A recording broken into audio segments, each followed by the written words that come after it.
Hey everybody, welcome back to another episode of The Negotiation. I am your host, Todd Embley, and today I'm excited to be joined once again by Jacob Cooke, the co-founder and CEO of WPIC Marketing and Technology. Jacob joins us today from Beijing, and we're going to tee up the key trends in China's e-commerce and consumer landscape for 2024. Jake, thanks for coming on the show. Thanks, Todd. Okay, so you and I are both dealing with what it seems like half the population of Earth are dealing with. We're just trying to overcome colds. We've got coughs. We've got raspy voices. We're going to sound sexy, and we're going to talk about consumer trends. But thanks for fighting through. I'm going to be fighting through. And apologies to everybody listening for the occasional cough once in a while from you and I. There we go, right? On point. But it's such a great segue. Okay. So, Jake, you were on Bloomberg recently. You shared your analysis on the news that ByteDance's revenue was up 30% to $110 billion. And you also argued that Douyin's e-commerce is probably the main driver of much of that growth. Can you please expand on that? Yeah, well, they posted $200 billion US for GMV in 2022, and that was up 80% from the year prior. You know, for 2023, I think we're expecting it closer to about the $350 billion mark. You know, for comparison, Alibaba is doing about 1.1 trillion and holding relatively steady. So only in a few years, you know, Douyin is moving close to a third of Alibaba's GMV, and they've got 750 million users. Lots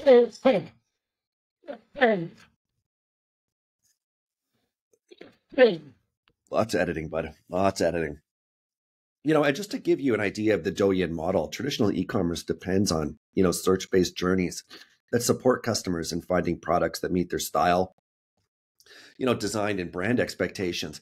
Endless options are presented to customers across, you know, numerous platforms, you know, with different pricing and really divergent pricing, and search engine marketing across media campaigns really sort of further that influence sales journey, often leaving shoppers. Dude. Oh.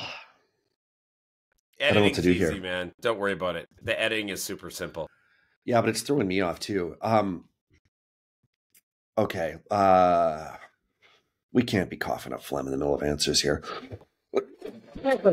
Okay. What do I got here? Let me just look for something that I can take here real quick. No worries. Get a fucking lozenge or something. Need like a codeine-laced cough syrup. What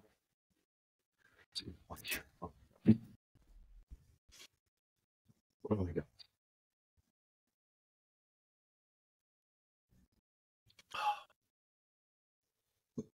Oh, Jesus Christ.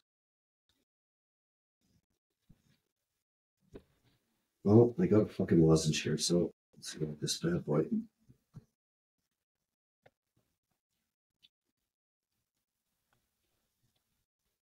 All right, Mr. Lozenge.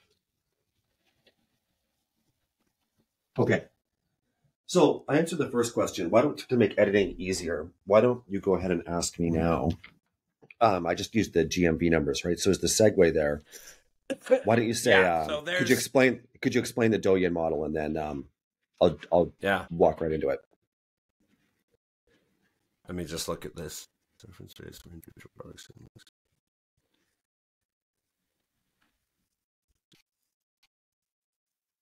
I got through the Douyin size without coughing there. Then I started to cough right at explaining the Douyin model. So why don't you just ask the question? Would you mind explaining? Yeah, well, you kind of hit on the divergent pricing. Yeah, you did divergent pricing. Let's go back and redo that. Just ask me, could you explain the model to us a little bit, and then I'll just go into those two answers. Okay. Jake, do you mind explaining the Douyin model a little bit for our listeners? Sure. So if you look at, you know, what we would call traditional e-commerce, or maybe sort of algorithmic search-based, what really happens there is customers, they go to the traditional platforms with maybe a pre-intended purchasing intent. So, hey, they're looking for a pair of pants. I'm searching for pants, and I get 1,000 different pant listings, different prices, you know, different materials, really everything to do with pants. Probably, you know, I could get, you know, maybe even 50,000 search results for something like that. We talk about Douyin social commerce. It's really preference based, where individual products and looks are presented to consumers via algorithms. So it mimics more of that going to the mall and shopping, right? So if you look at that easy to view short video and live streaming formats, people who maybe clump together in a certain style or things like that will watch these shows, be influenced and make those purchases. They might not have logged into that show with a specific intent. They knew they were going to go shop, like a trip to the mall, but didn't know what they were going to buy. They see nice things, they see good prices, and they end up making that purchase. And that really is what we would call the Douyin social commerce model. Okay. How would you say, how well would you say Westerners understand ByteDance? I'm not sure that they do very well. You know, it was reported, I think, by the information that TikTok only generates 20% of ByteDance's revenue. And when you consider that TikTok is actually has more users outside of China than inside of China, you know, you look at guys like Scott Galloway, you know, and they accuse ByteDance of falsifying numbers and things like that. And you know, it just really couldn't be further from the truth. You know, Galloway and these others really fail to realize how massive Douyin has become as an advertising and e-commerce player in China. You know, not only do we operate on these platforms, we operate big logistics hubs, and we know exactly where we're shipping our packages and exactly which platforms those purchases were coming from. And there's absolutely no reason at all to doubt any of the numbers coming out of Douyin. In fact, we wouldn't be surprised if they were even bigger than what's being announced. You know, TikTok, you know, is a loss leader right now. Its e-commerce is growing, and I think anybody that ignores it, quite frankly, is going to be left behind very, very quickly. Yes, ignore at your own peril. And we're going to be talking a lot about TikTok Shop, especially when we get into more Southeast Asia stuff coming up later in the month. So stay tuned for that. One last question about Douyin. For the brands that WPIC is helping manage and grow in China, what kind of growth are they able to see on Douyin? Yeah, most of the brands are definitely in the triple digits in terms of growth. You know, it's also taking a lot of those new ad dollars that we're putting into these platforms. You know, when you talk about those traditional e-commerce, it takes a while to build yourself up to the top of those algorithms. But actually, if you look at these new social commerce platforms, it's a lot easier because it's just really a matter of money to get yourselves on these shows and pay out commissions and things like that. So getting to bigger audiences faster, especially with new brands, it's become a really, really great tool for us. I think that, you know, overall, you know, we're expecting, you know, similar, you know, content types at Alibaba too as well. And certainly ByteDance isn't the only player in this space, but in general, you know, when you look at consumers, especially female consumers, it's really dominating in terms of how they're shopping today. Okay, let's switch gears. Let's go talk about PDD, Pinduoduo. Mm-hmm. Can you share your thoughts on the Pinduoduo marketplace? And then I'm going to preface now, I do want to talk a little bit about the discount platform Temu, but let's start with your thoughts on Pinduoduo. Well, I think the biggest news, of course, is that, you know, PDD's market cap surpassed Alibaba's. You know, and that's a pretty big deal. You know, they don't have the GMV numbers that Alibaba does, but in terms of, you know, becoming reshaping the China's e-commerce landscape and with social commerce and aggressive discounting, PDD is really sort of jumping out ahead. You know, their group buying feature, that leverages really the power of social networks, incentivizing users to, you know, encourage their contacts to make purchases in order to obtain, you know, reduced prices. And for brands, that's really powerful because you look at, you know, acquisition costs being usually, your customer acquisition cost usually being, you know, your biggest expense. When you acquire that one customer and they bring a bunch of their contacts over, well, obviously it reduces that quite a bit, which allows the brands to really bring down their price points and maybe even hold a little bit of margin. You know, I think that's one of the reasons that, you know, their PDD's holdings revenues were up 94% in the last quarter, which is really another incredible number. You know, their rise is also really related to the prevalence of discounting. And they've been, like I said, you know, they've been innovative with that group buying and in being able to lower the costs for the brand so that they can pass those savings on to consumers. Also, you know, very successful at moving commodity-oriented functional products, you know, kind of your daily, your fast-moving consumer goods and your daily necessities. So, you know, they've engineered that consumer manufacturer consumer model, you know, that connects suppliers to consumers, gets rid of a lot of the middlemen. And this is just one more of these mechanisms that they have to keep those prices as low as possible. And they've done this really well, and they put a really big moat around this that I think is going to be hard for anybody to sort of undercut or discount even further in terms of what they're doing. And with the economic pressures on people with the last 2 years, it's expanded you sort of beyond that target demographic, which we always thought was that sort of third, fourth, fifth tier city. And now they're very prevalent in the first and second tier as well. So congratulations to what they've done. It's obviously a very, very good story of 2023. What about Taobao? Like, from what I remember, this was the place for the discount products, right? And now, is Taobao still a thing? Are they relevant? Are they still up there? Is this just shots fired, but they still own it? Like, what does this do for Taobao?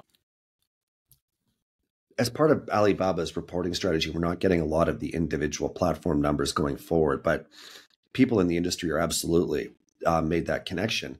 And that's where it used to be.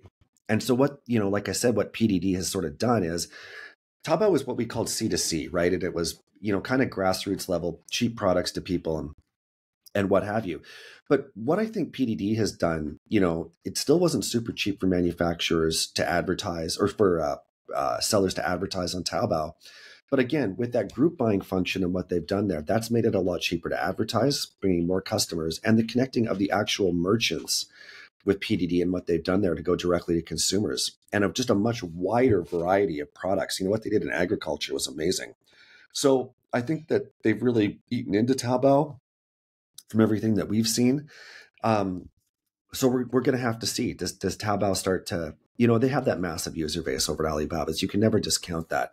Do they start to adapt some of the same potential strategies over at Taobao to defend that market share? Yeah, we're probably going to see that in 2024 a little bit more.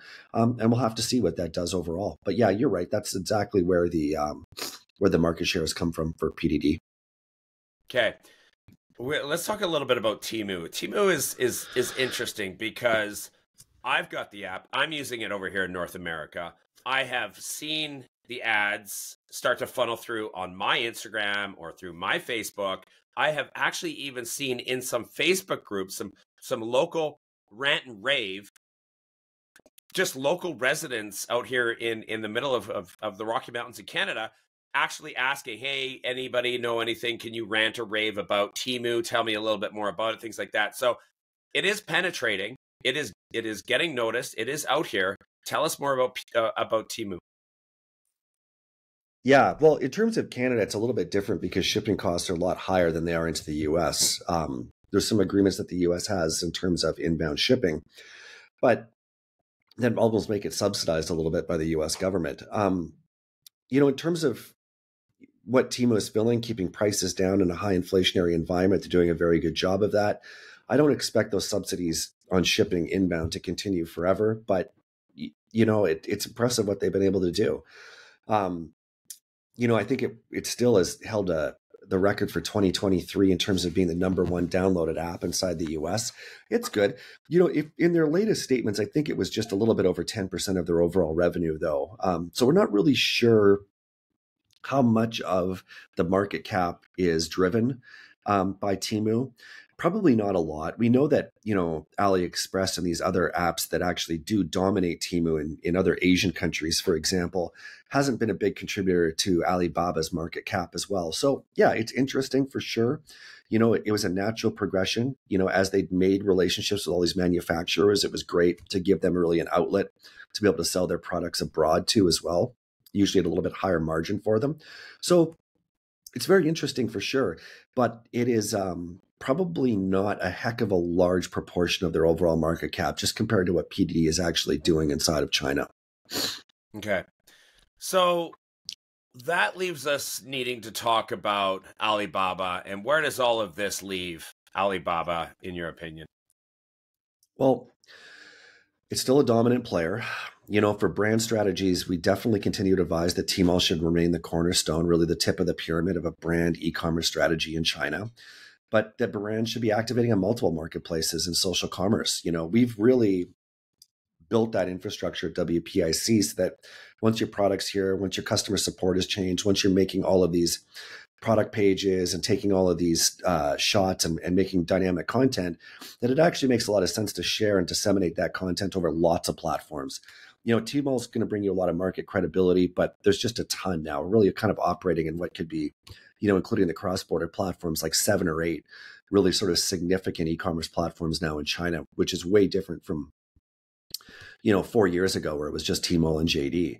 So yeah, I mean, Tmall's great. The data analytics, the platform itself is by far the most advanced. So it's great for brands to also get that two-way information and learn about their consumers and what they want and what have you. And I think it's just, it's going to be always where you want to start. Like GMV numbers are still higher on Alibaba than they are anywhere else. With over $1 trillion in GMV just in China, I mean, those are really insane numbers, and that's not going away. But like I said, there's some innovation going on in this market right now, and it needs to be taken seriously. And I think all of this really depends again on your price points, how you compete. Platform strategy, of course, is definitely part of any go-to-market strategy, but Alibaba still is number one, lots of innovation going on around it. And it's now really turning into a very interesting and dynamic. And that's also very good for consumers, because it's going to reduce ad prices. It's going to put more ad inventory out there. And at the end of the day, probably lower customer acquisition costs in 2024 a little bit. Okay. Let's switch gears a little bit again. Any high-level takeaways looking at 2024 about how consumption norms might be changing? Well, we've seen obviously the post-COVID consumption changing. I'm not expecting any of those trends to make radically different pivots in 2024. Consumers are being influenced by social. A lot of these, we've talked about this on the show quite a few times in terms of health and wellness, hobbies, outdoor travel, experiences. These are all going to be big things in 2024 as well. I think that brands too are just really upping their game in terms of having a really strong digital presence in China, activating across all these channels and really not being so slow to adopt them. It's been a year since we've come out of COVID now. Brands have started to come back in terms of moving their people back here, visiting their offices, getting an understanding of how the environment has really changed. So we're expecting some pretty significant investments in digital in 2024. Okay. What about consumer confidence and consumption trends looking at the rest of the year as we kick off 2024? Yeah, consumer spending grew in 2023, but I think not to the extent that many people hope for. I think what unfortunately people are going to be looking at is the year as a whole. But if we look at H2 compared to H1, consumption, especially online, did grow quite healthy. I mean, we're still talking about no real reductions in the massive GMV numbers at Tmall, but you're talking 90% on PDD. You're talking, 75, 80% increases on Douyin. I mean, that's a strong, strong consumer. I mean, look at large durables, like we said, auto, these types of things are down. But, when we talk about categories where people are looking to upgrade their health and lifestyle, they're booming, absolutely booming. And that's going to continue into 2024. Okay. Awesome. Jake, once again, thank you very much for coming on the show. Very welcome. Always a pleasure.